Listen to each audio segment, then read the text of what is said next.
Otep à toutes et à tous. Merci de nous reconnecter encore une fois, de nous retrouver encore une fois. Et merci pour l'intérêt avec lequel vous avez suivi notre première vidéo.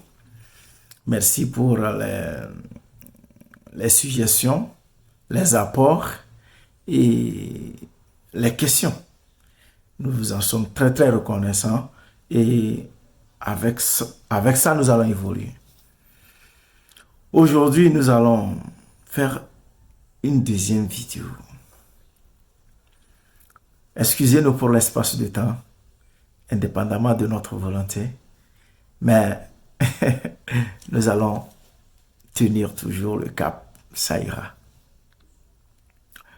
Moi, c'est Kemt, le grand Kamut, digne fils de la terre de ses ancêtres. La reprise de la conscience d'être Kamut. Et la renaissance, c'est ça ou rien. Le combat du moment. Merci de nous suivre. Moi, c'est Dakunya de Bayaro.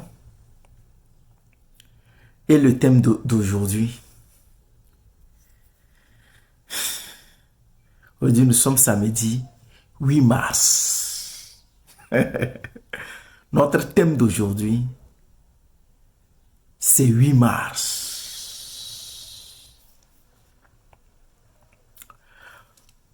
Qu'est-ce que nous voulons dire de 8 mars? Pourquoi ce thème de 8 mars? Puisque c'est la fête à laquelle la féminité s'exprime, soi-disant, elle fait un affrontement pour retrouver une souveraineté, pour retrouver une considération dans la société, pour s'exprimer et de tout ce que nous savons lié à l'émancipation de la femme. Si aujourd'hui, nous sommes conscients que la plupart de tous les événements dans lesquels nous végétons et de toutes les réalités aujourd'hui que nous traversons n'est que le résultat d'une civilité importée. D'une civilité importée, tant est que tout ce que nous faisons, nous savons que cela n'est pas de notre authenticité en tant que Kamut. Alors, nous devons retourner rechercher et voir, est-ce que cette fête de 8 mars sous-tend sur quel historique? Qu'est-ce qui s'est passé à un moment et que aujourd'hui nous considérons que la femme est à bas de l'échelle et aujourd'hui elle se bat pour avoir son pouvoir? C'est là la vérité. Alors, quelles sont les réalités qui sont derrière l'assujettissement de la femme et qui amènent nos mamans aujourd'hui, nos sœurs aujourd'hui, nos femmes, surtout nos femmes, à dire qu'elles vont nous tenir tête pour pouvoir les laisser une souveraineté, un épanouissement, une égalité véritablement au sein de nos sociétés, dans le fonctionnement de la société. Si nous voulons connaître comment les choses se sont passées, nous devons retourner dans les antériorités. Nous devons aller chercher comment les choses ont commencé. Parce que si aujourd'hui, le mensonge historique qui a moulé nos sociétés aujourd'hui, si nous n'allons pas aller chercher les vérités historiques, on ne pourra pas s'en sortir. Par conséquent, c'est comment, depuis la naissance des civilisations, c'est comment les choses se sont considérées pour que nous n'en sommes là. Puisqu'à la naissance d'une civilisation,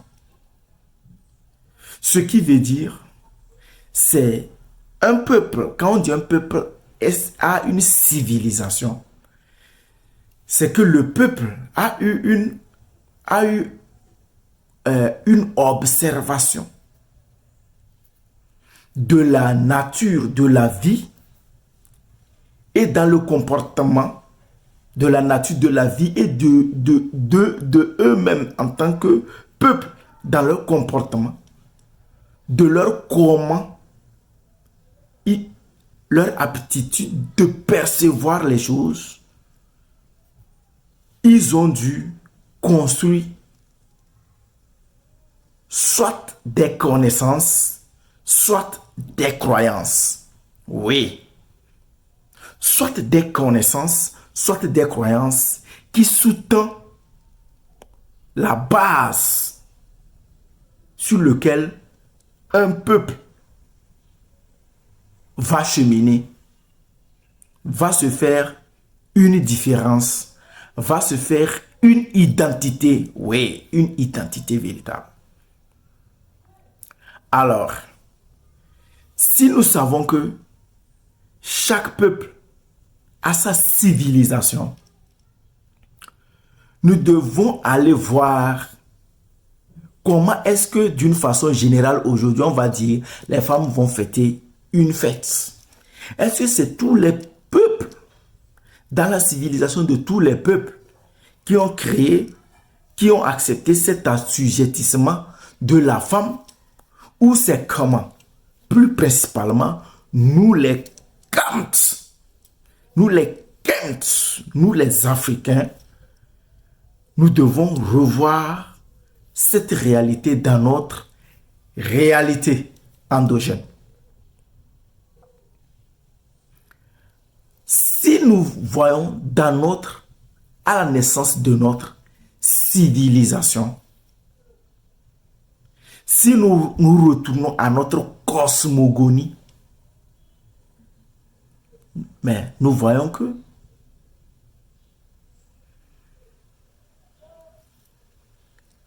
la réalité irréelle par laquelle les choses ont commencé à se manifester selon le Kant, ce que nous appelons Dieu chez les Kamites, c'est une féminité, ce qui veut dire c'est une déesse et non c'est un Dieu. Car dans les premiers signes de manifestation, c'est les signes de la féminité qui se sont manifestés. C'est les signes de la féminité qui se sont manifestés. Par conséquent, le Kamite s'est dit, il serait une question d'une déesse.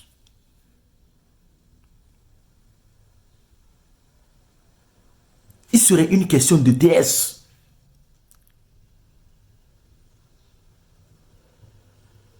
Et à la continuité,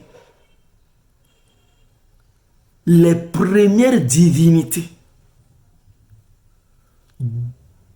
kamites, les premières anciennes divinités kamites étaient des féminins.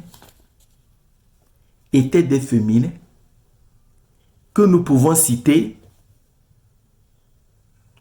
comme Sekhel Hétite, Sekhmet, Waget, Negbet, Séchel, Bat, Bastet et Mad, etc. La Mad, la déesse de l'harmonie, de l'équilibre, de la justice. Et c'est encore, allez y chercher. Donc si le Kama avait comme cosmogonie une importance à la féminité,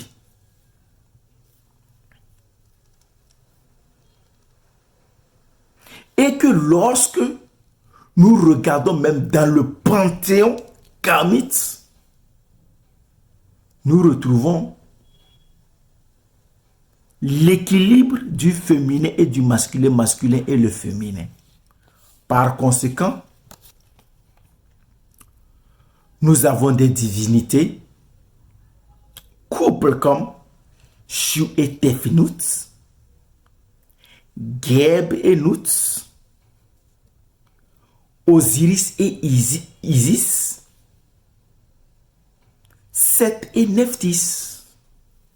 Et sais-je encore, ces divinités, dans ce panthéon, ces divinités, qui sont des fonctionnalités de la vie, des fonctionnalités de la vie, comme Shu et Tefnut, le ciel et la terre.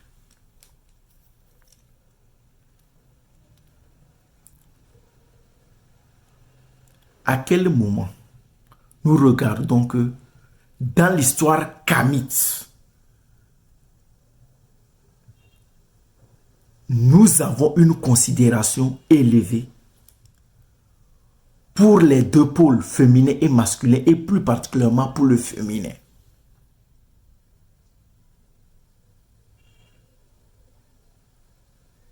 Puisque en Afrique, en Kama, l'homme et la femme président au même poste. Nous avons des reines. Nous avons des reines, des femmes très influentes qui ont commandé des empires, des royaumes, même de l'armée. Et que nous pouvons citer quelques comme la reine Ndanteyala, la reine Jolof, la reine Gidit, la reine Zinga Mbade. C'est elle qui a commandé la plus grande flotte de l'armée au monde. Nous avons la reine Kabanke. Elle a mobilisé 30 000 guerriers pour combattre l'armée romaine.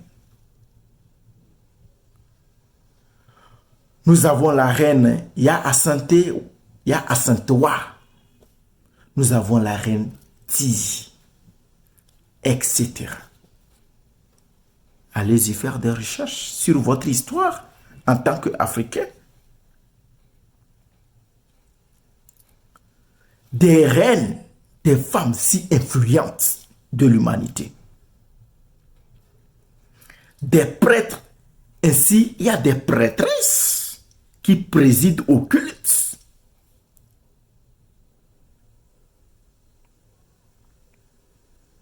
Est-ce qu'on est d'accord? À quel moment dans une telle civilisation on peut dire que la femme est au bas de l'échelle? Lorsque nous retournons dans la civilité importée dans laquelle on se retrouve aujourd'hui et que nous fêtons cette fête, cette civilité qui est mélangée, qui a base aussi sa cosmogonie et tout ce qui veut dire, qui vient avec sa religion, ce qui veut dire sa croyance ou sa connaissance, je ne sais pas qu'est-ce qu'il faut vraiment choisir, mais ce que nous savons, c'est une croyance, ce n'est pas une connaissance. Eux, dans leur cosmogonie, le créateur du ciel et de la terre et de tout ce qui est Dieu. Un Yahvé, un homme. Et dans le processus de sa création, il créa que Adam, un homme. Et c'est lorsque Adam est ennuyé,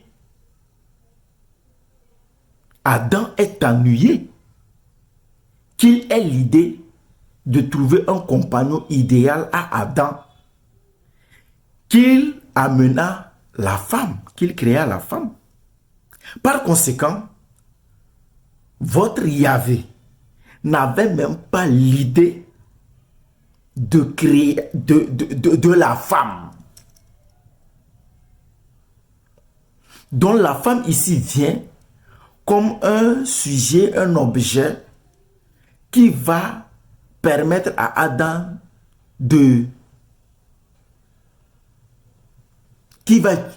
Adam va utiliser pour se sentir à l'aise, pour un peu s'épanouir, avec.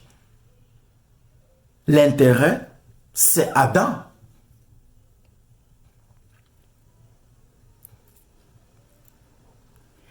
Et si nous continuons, nous voyons que lorsque Adam et Ève ont péché, votre Yahvé les réapparaît et prononce une sentence. La sentence, c'est quoi?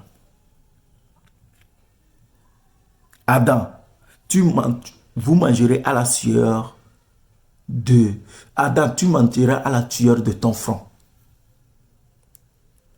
Ce qui revient que c'est l'homme qui sortira se battre pour trouver de quoi nourrir et ramener à la maison pour que lui et sa femme vont vivre de ça. Puisque la sentence pour Ève, elle enfantera dans la douleur. Ce qui veut dire elle serait à la maison en tant que ménagère et faire les enfants. Par conséquent,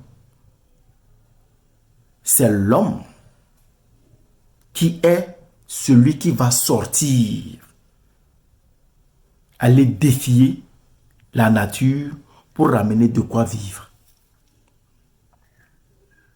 À partir de là, nous voyons jusqu'à aujourd'hui que la femme est dans la dynamique d'être entretenue par l'homme. C'est l'homme qui doit prendre soin de vous les femmes. Et si l'homme doit prendre soin de vous les femmes, quelle égalité vous demandez? De quelle égalité vous demandez?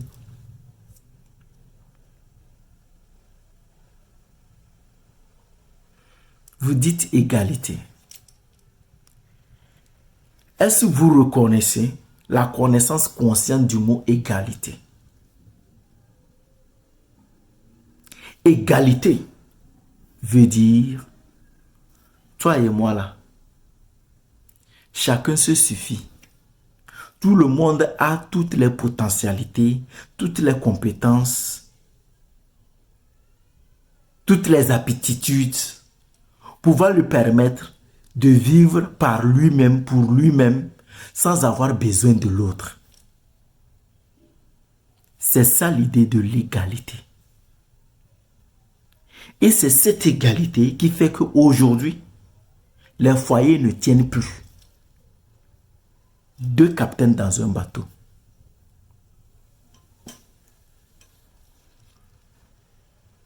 Par conséquent, en Afrique, dans le Kama du temps,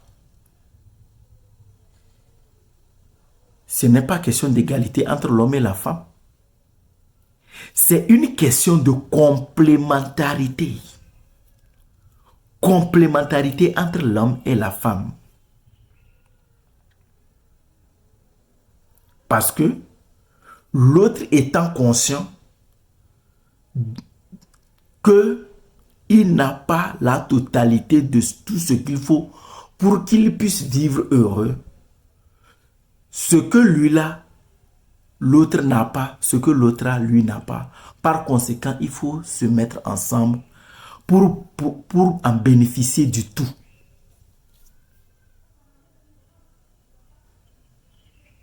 C'est ça la complémentarité. Et si nous continuons dans l'histoire de la cosmogonie et tout, nous voyons que en Afrique, en Kama, l'homme et la femme vont au champ. Même il y a des femmes qui le cultivent. Même si on dirait que l'homme, par sa force physique, est plus destiné à cultiver. Mais l'homme cultive et la femme sème. Il y a les femmes aussi qui cultivent bien bon. La femme sème. Les deux entretiennent le champ à la proportion de ce que chacun est assigné à pouvoir faire. Et à la fin, tous vont récolter et amener à la maison. Tous sont partis au champ travailler. Ils reviennent à la maison tous fatigués. Ils font les travaux ménagers tous. Et la vie est belle. Mais chez les autres, le cas n'est pas ainsi. Qu'est-ce qui a amené chez les autres une telle civilisation que la femme est nourrie par l'homme? Depuis l'apparition de l'homme en Afrique, dans son évolution, lorsque l'homme a atteint un niveau où il a quitté l'Afrique pour les autres continents, et sur les autres continents, il était à la dernière, sur les autres continents, il était question d'une dernière 100 000 ans de glaciation sur ces continents. Je dis les dernières 100 000 ans de glaciation. Donc l'homme, le Kamite, le Africain, qui a quitté et immigré sur ces continents, a retrouvé une réalité différente de chez lui. Les dernières 100 000 ans de glaciation l'ont modifié sa situation puisqu'il a rencontré une nature de froid. Par conséquent, pour sortir, aller chercher de quoi se nourrir, c'était difficile. Et là, la femme, pouvant pas tenir aux péripéties de la nature, devrait se cacher dans la grotte en permanence et l'homme doit sortir à la recherche du cueillette ou du gibier sur des kilomètres dans un temps, point d'interrogation, et ramener de quoi ils doivent vivre. Dans cette réalité, au fil des siècles, des millénaires,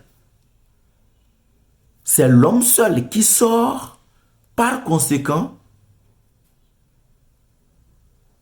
il est le seul à expérimenter la nature de là. Il est le seul à pouvoir dire à chaque fois à la femme, c'est comme ça les choses sont, c'est comme ça les choses sont, c'est comme ça les choses sont. Elle n'avait plus la parole. Elle était limitée qu'à la grotte pour le ménage et faire les enfants. Donc, elle n'avait plus de mots, de paroles pour pouvoir contribuer à leur bien-être. Faisons ci, faisons ça. Puisque c'est l'homme seul, le masculin seul qui faisait l'expérience de la nature, dont lui seul était aguerri à pouvoir dire ce qu'il faut pour leur bien-être. Par conséquent, dans la continuité historique de cette façon de vivre, l'homme a pris le dessus. La femme est assujettie. Et ainsi, par cela, ils ont créé leur cosmogonie. Vous comprenez là où les choses ont commencé? Ils ont créé leur cosmogonie.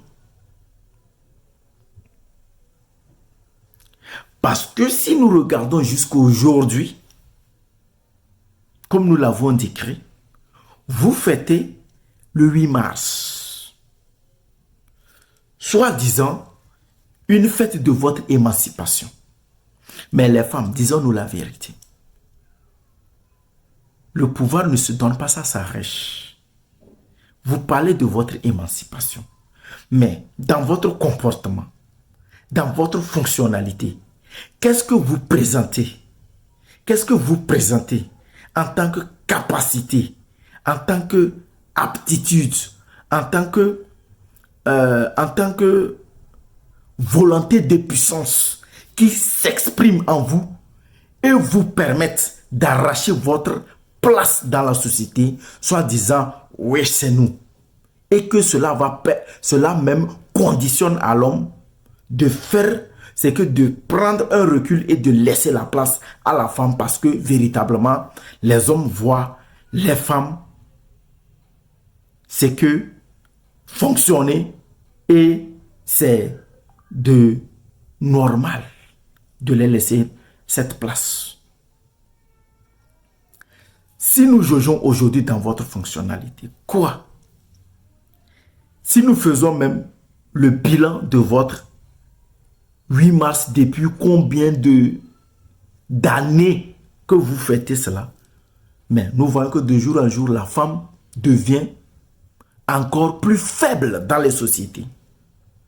Parce que un homme, qu'il soit vigile, qu'il soit un débrouillard de quel que soit le bord, le peu qu'il gagne, mensuellement, il tend les mains à une fille, à une femme qui même de rien, disant, ah, voilà ce que j'ai. Viens, on va partager. La femme viendra et il va se tapoter de bout en bout pour pouvoir faire ce qu'il peut faire. Mais vous les femmes, quel que soit de nos jours, dites-nous, les femmes, quelle que soit votre source de revenus mensuel, en tant qu'employé qui a 300 000, 500 000, ou femme d'affaires, une femme ministre a des millions chaque fin du mois. Combien de femmes vous voyez tendre la main à un homme qui est moins riche qu'elle? Combien de femmes? Est-ce qu'il y a même de femmes qui tendent la main à un homme à un garçon moins riche que lui de venir pour se compléter, pour faire un foyer. Rien. Une femme, quels que soient ses millions, se veut encore d'un homme plus riche qu'elle. Puisque d'une façon mentale, vous êtes déjà programmé par cette culture occidentale, par cette civilisation occidentale, religieuse, que c'est l'homme qui prend soin de la femme. Par conséquent, c'est l'homme qui doit être devant. Vous-même, vous poussez l'homme à être devant. Parce que dans cette civilité, les hommes aussi se sentent plus puissants. Parce que si c'est moi qui dois sortir, moi, un homme qui doit sortir, chercher à manger, amener à la maison, prendre soin de toute la famille, et toi et moi, on va se retrouver sur le terrain pour faire le challenge, soit disant, toi tu t'émancipes, toi tu te veux un poste d'égalité avec moi. Tu ne peux pas tenir devant moi. Parce que ma façon de me battre, c'est différent. C'est différent de toi. Dans cette civilisation importée, l'homme se sent plus puissant et vous-même, les femmes, vous le savez. Et dans cette civilisation, vous-même, vous vous sentez assujetti, vous-même, vous le savez. Parce que vous-même, vous le dites. J'ai un homme qui ne prend pas soin de moi. J'ai un homme qui n'aime. Non. Si toi aussi, tu amènes ton apport, l'homme aussi va amener son apport. Il n'y a pas question. Combien de postes de première classe vous arrivez à vous battre pour en tenir? Combien de femmes président au présidentiel? Si vous ne faites que soutenir toujours un homme qui après vous allez faire doux pour qu'il vous passe place à des postes. Vous devez montrer de votre souveraineté par votre volonté de puissance. C'est ça qui vous donne votre épanouissement ou bien votre égalité. Et non une façon de manifester qui est vaine, qui est vide, qui ne tient d'aucune base, rien du tout. Vous n'éduquez même pas la génération future des jeunes filles à devenir des filles responsables, des filles de valeur, qui vont marcher la tête haute. Toujours des filles et des femmes qui ont faim, qui ont besoin d'un homme qui va les donner, qui va les faire ci, qui va les faire ça. Et vous allez vous exhiber de 8 mars. De toutes ces religions, toutes les religions, christianisme, islamisme, c'est ça. Dans l'islam, même on va dire, la femme ne porte pas pantalon. La femme ne conduit même pas un véhicule. Non, la femme ne peut pas. C'est les hommes toujours qui nous en savons tout. Nous voyons cette réalité islamique qui est là devant nous. De quel 8 mars vous dansez, vous les femmes? De quel 8 mars vous dansez? Si nous ne prenons pas conscience de là où le mal a commencé, nous n'allons pas nous en sortir. Aujourd'hui, le premier combat dans cette révolution qui est africaine, qui est kamite, c'est de reprendre ces réalités endogènes au premier plan. C'est de revenir à ses connaissances ancestrales, à sa réalité en tant que digne fils de la terre de ses ancêtres, digne fils et fille de la terre de ses ancêtres. Nos parents, étaient des sages, des savants, même des dieux. Parce que ce qu'ils ont posé comme base, comme civilisation,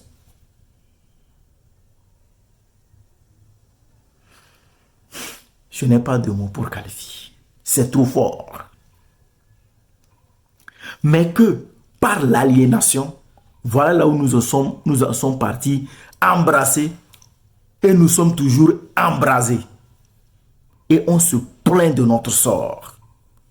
C'est comme vouloir quelque chose et on vit le contraire de ce qui ne va pas permettre d'avoir la chose.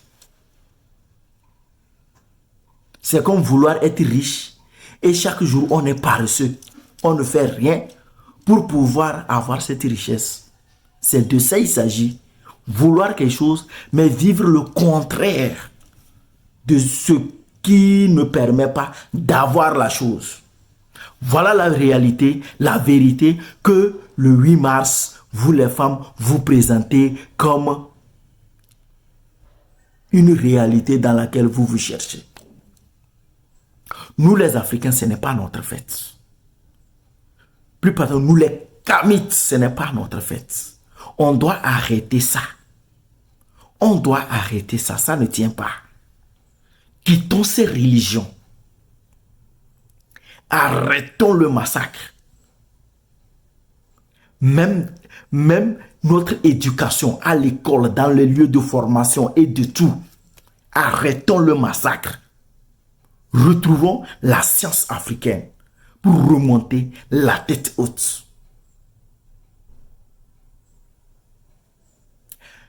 Merci de nous suivre. Et comme je le dis toujours, je sais bien que lorsque le Kama, lorsque l'Afrique va retrouver sa position en tant que Kama, notre histoire serait celui du Kung Fu chinois. Connaissez-vous l'histoire du Kung Fu chinois? On en parlera. À bon entendeur, Hotep.